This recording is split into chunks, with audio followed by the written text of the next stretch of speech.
দুইটা ব্যাপারে কোনো আপোষ নাই। একটা হইল চাঁদাবাজি, রাহাজানি, ছিনতাই, আর একটা হলো মাদক। এই দুইটা ব্যাপারে কোনো আপোষ নাই, কোনো আপোষ করা হবে না। এতদিন যারা যা করছেন আল্লাহর রাস্তায় ভালো হয়ে যান। ভালো হইতে পয়সা লাগে না, ভালো হয়ে যান। ভালো না হয়ে গেলে লাল দালানে ঢুকতে হবে, পরিষ্কার, কেউ ছাড় পাবেন না।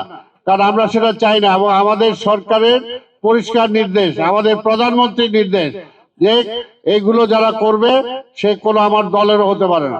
নায়াসিনামাইড ও স্যালিসাইলিক সমৃদ্ধ লিলি ফেস ওয়াশ যা ফেসের ডেড স্কিন সেল দূর করে দেয় দ্বিগুণ ফাস্টার ব্রাইটেনিং।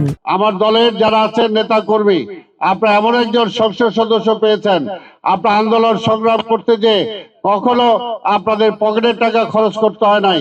যারা জেলে গিয়েছেন আমি সেই সময় দেখেছি, হামিদুর রহমান হামিদ সবাইকে সহযোগিতা করেছে।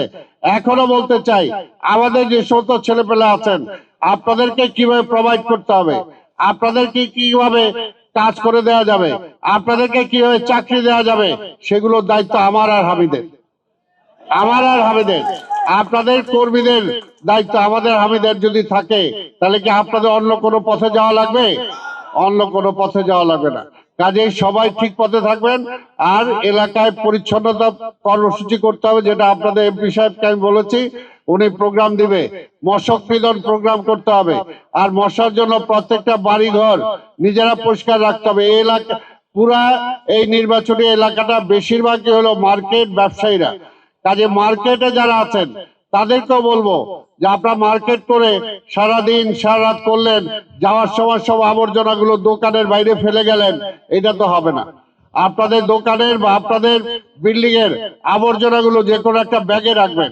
এই ব্যাগটা এমন জায়গায় রাখবেন যেখান থেকে সিটি কর্পোরেশনের ময়লা ওরা সংগ্রহ করে, সেই জায়গায় রাখবেন।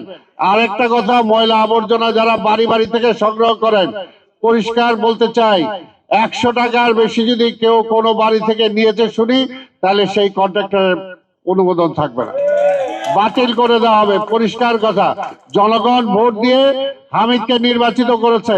কাজে হামিদের এলাকার যারা জনগণ আছে সে এলাকার জনগণের সেবার দায়িত্ব দেয় আমার, এবং সিটি কর্পোরেশনের অ্যাডমিনিস্ট্রেটর হিসাবে আমার প্রধানমন্ত্রী নির্দেশ দিয়েছেন যে এইগুলো কোনোভাবেই যাতে আমরা যত দ্রুত সম্ভব আমরা সমাধান করতে পারি।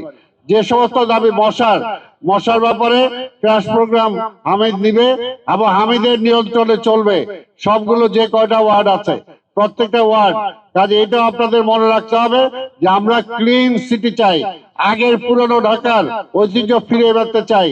এইখানে খেলার মাঠগুলো খেলার জন্য ব্যবহার হবে, ফুটপাথ গুলো মানুষের হাঁটার জন্য ব্যবহার হবে, রাস্তাগুলো যাতে গাড়ি চলাচল করতে পারে সেটার জন্য ব্যবস্থা করতে হবে। হকার ভাই যারা আছেন অবশ্যই তাদের ব্যাপারে আমরা চিন্তা করি। আমরা সাপ্তাহিক যে ব্যবস্থা আপনাদেরকে করে দেব সেইভাবে চলবে। তবে ঈদের আগ পর্যন্ত আপনারা যে যেখানে আছেন আপনারা সেখানে ব্যবসা করবেন, কিন্তু ঈদের পরে কিন্তু একটা শৃঙ্খলার মধ্যে আসতে হবে, একটা শৃঙ্খলায় আসতে হবে। সব জায়গায় যদি দোকান লাগাই দেন, সব জায়গায় যদি মার্কেট করে ফেলেন, তাহলে আমার মা বোনেরা হাঁটতে পারে না, আমার ছোট বাচ্চারা যারা আছে তারা স্কুল কলেজে যেতে পারে না। কাজে সবকিছু একটা নিয়মের মধ্যে আসতে হবে। আপনাদের ব্যবসা কিভাবে করতে পারেন সেটা আপনাদের এমপি সাহেবের সাথে আমরা বসবেন, বসে আপনাদের জায়গা যারা হকার যারা আছেন তাদের একটা জায়গা ঠিক করে দেব। সন্ধ্যার পরে কোথায় মার্কেট হতে পারে সেগুলো সান্ধ্যকালীন মার্কেট আমরা করে দেব। তবে সেখানে আবার সিটি কর্পোরেশনের ট্যাক্সটাও কিন্তু দিতে হবে, সেই জিনিসটাও মনে রাখেন, নাহলে সিটি কর্পোরেশন চলবে কিভাবে? 1 টাকা দেন আর 100 টাকা দেন, যেটাই থাকে অন্তত বরাদ্দকৃত সেটা দিতে হবে। আজকে ব্যবসায়ী যারা আছেন অনেক জায়গায় দেখা যাচ্ছে আমাদের যে সমস্ত ট্যাক্স গুলো অনেক জায়গায় মজুদ হয়ে আছে, অনেক জায়গায় দেন নাই, সেগুলো যদি দ্রুত দেন এই সেবাগুলো আপনারাই পাবেন। আপনাদেরই সেবা করার জন্য তো সিটি কর্পোরেশন চলতে হবে।